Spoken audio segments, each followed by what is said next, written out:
आज हमें बताने जा रहे हैं कि कुरान उतारी गई और नाजिल हुआ मोहम्मद साहब पर। तो कुरान जो उतरा तो लोगों ने कहने लगे, सब लोग आज कहते हैं मुसलमान, कि ये 30 दिन में 30 पारा उतरा और अल्लाह ने इसको उतारा है एक दिन में एक एक पारा करके। लेकिन ये गलत है।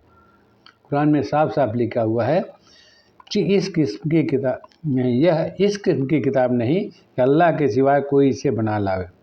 जो पहले वाले किताब के कलाम को तस्दीक करता है उसी का तफसील है।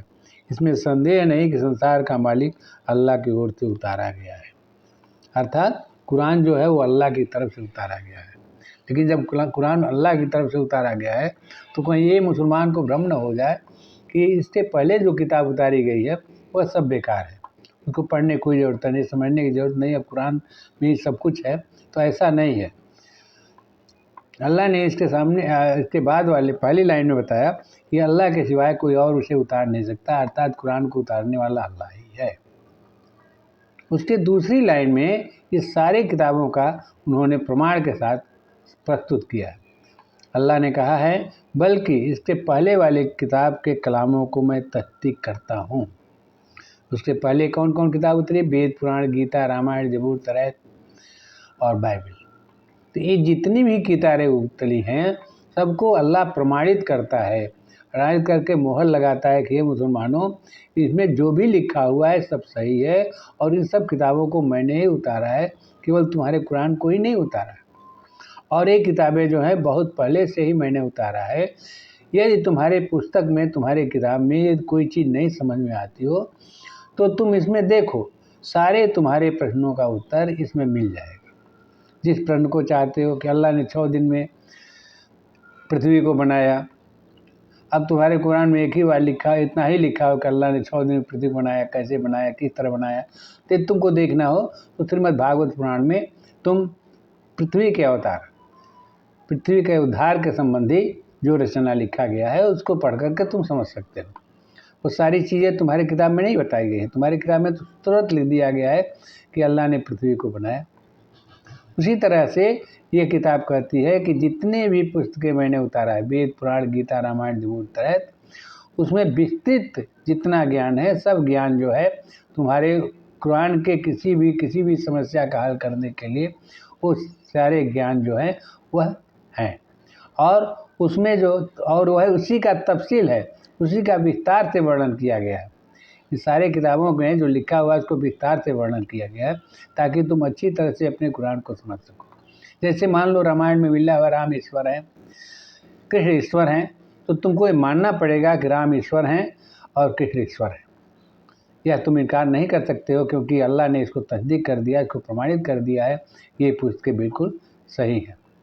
इसलिए मुसलमान जो है गर्व करता है कि अल्लाह ने कुरान उतारा, कुरान के अलावा हम किसी को नहीं मानेंगे, कुरान में जो लिख दिया गया वही सब कुछ है। लेकिन जब प्रश्न किया जाएगा कि पृथ्वी को कितने दिन बनाया, तो अल्लाह कहेगा, मुसलमान कहेगा कि अल्लाह जाने। माने ज्ञान का आधार जो है नहीं जानता है कहाँ से है। कुरान में भी लिखा हुआ है कि मोहम्मद साहब ने, हे मोहम्मद, तुम्हारे पहले मैं आदमी को ही पैगंबर बनाकर भेजता था और उनको खुदा ही संदेश देता था। यदि तुमको कुछ समझ में ना आए तो उनसे पूछ कर देख लो। साफ साफ अल्लाह ने निर्देश किया है कि इन पुस्तक को जानने वाले लोग तुमको सही से सही ज्ञान दे सकते हैं, लेकिन मुसलमान पूछता नहीं है। इस तरह से कुरान में जो है सारी चीज़ें बिल्कुल स्पष्ट बता दी गई है। यदि मुसलमान को ठीक से पढ़े तो उसको सारे पुस्तकों को, वेद, पुराण, गीता, रामायण, जबूर, तौरात, इन सबको पढ़ेगा तभी कुरान का अर्थ सही लगा पाएगा। जब तक नहीं पढ़ेगा तब तक उसका अर्थ नहीं निकाल सकता है। और कहता है कि संसार का मालिक अल्लाह ने ही बनाया है। इस कुरान को बनाने वाला कौन है? अल्लाह है। यह कौन है? संसार का मालिक है। तो संसार का मालिक जो है वो केवल मुसलमान का मालिक नहीं है, वो सबका मालिक है। तो संसार का मालिक अल्लाह बनाया है। क्योंकि किताब जो है कुरान जब उतारी गई तो वो अरबी में निकाली गई, उसमें ईश्वर का नाम अल्लाह लिखा गया। वही किताब जब तौरात और थी बाइबिल के रूप में उतारा गया तो उसमें गॉड लिख दिया गया। और वही किताब वेद, पुराण, गीता, रामायण ये सब उतारे गए तो उसमें ओम लिख दिया गया। इस तरह से तीनों एक ही है, नाम के भेद नहीं है। सब एक ही हैं। इस तरह से संसार का मालिक अल्लाह एक ही है, जो वेद में ओम करके आया है, लिखा गया है, और जो कुरान में थी बाइबिल में और तौरात में जो है वो गॉड कहकर लिखा गया है, कुरान में अल्लाह कहकर लिखा गया है।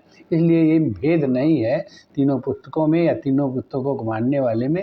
इसीलिए लिख दिया गया है मुसलमान, यहूदी, ईसाई और सभी जो अल्लाह और आखिरत पर ईमान लाते हैं, मुसलमान, यहूदी, ईसाई और सनातन धर्म को मानने वाले जो ईश्वर पर यकीन लाते हैं, वह न उदास होंगे और न उनको डर होगा। इस तरह से देखा जाए तो इन सारे धर्मों को मानने वाले लोग जो हैं वह काफिर नहीं हो सकते हैं। मुसलमान हर बार कहता है कि ये सब काफिर है, ये लोग काफिर है, काफिर है, तो ये गलत है। वो अज्ञानता के कारण इस तरह करता है। इसलिए उसको ये समझना चाहिए कि उनके पहले जो किताबें उतारी गई हैं उसके बारे में भी अध्ययन करें और उसके बारे में अपना